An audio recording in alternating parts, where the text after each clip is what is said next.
I just spent 80 on the AP. Tell my baby she can love me or she hate me.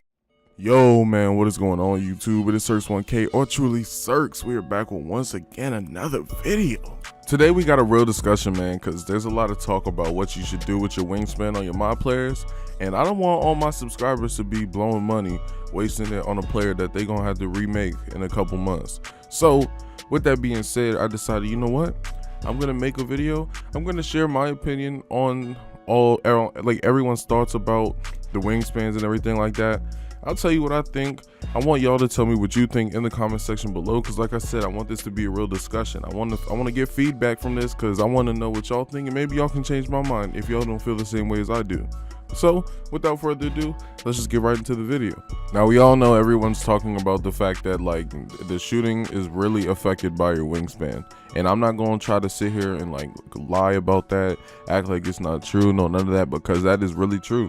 So when I talk about what you should do with your wingspan, I'm gonna have to talk about like specific types of builds that you're gonna make, because it's gonna change depending on what build you make. So first off, let's start with shooting builds. You know, your stretch bigs, your pure sharps, your sharp shooting shot creators, your shot creating sharpshooters, like all your shooting builds, okay? It is gonna be completely dependent on your player's height. So if you are like 6'3", honestly, I wouldn't say lower your wingspan, but you will have a better shot, obviously.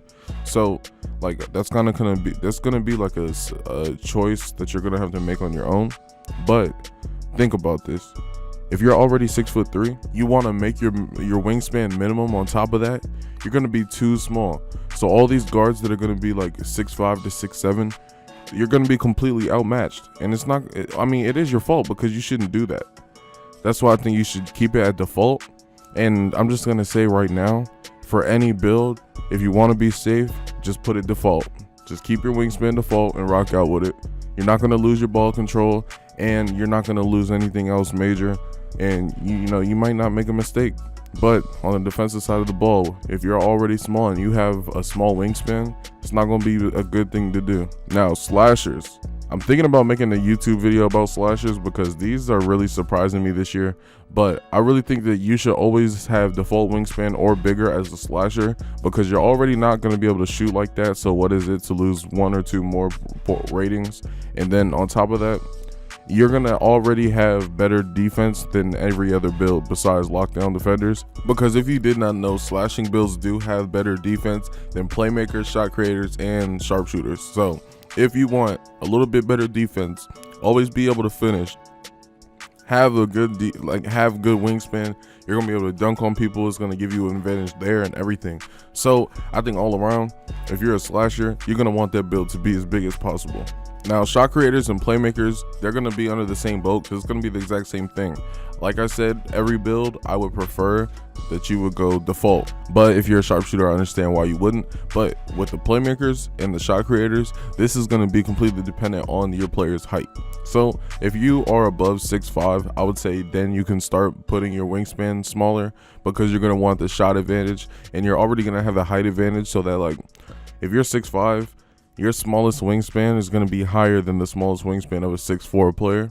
So you kind of like make it up. But if you don't, then you're gonna be small. You're gonna be able you're not gonna be able to shoot, because you're gonna be too small, and your wingspan gonna be dumb small. You're probably gonna get blocked a lot.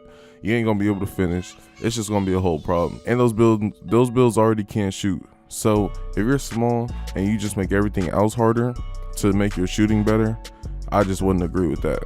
But to wrap up everything, and to also include any build I didn't talk about, if you're an inside build, make your wingspan a little bit bigger if you can. If you're trying to worry about speed boosting, I completely understand that. Speed boosting is worth not making your wingspan max to be able to wingspan, or to be able to speed boost. Like, what's the difference in 2 inches on your wingspan if that means that you can speed boost, and now you're going to be like 10 times more of a threat on the field or on the court? So like just that alone, I would say stick around the default wingspan for every build.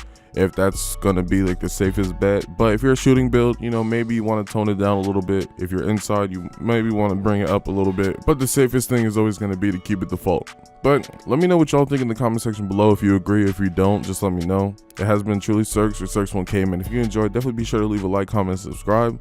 And I'm out, man. Peace.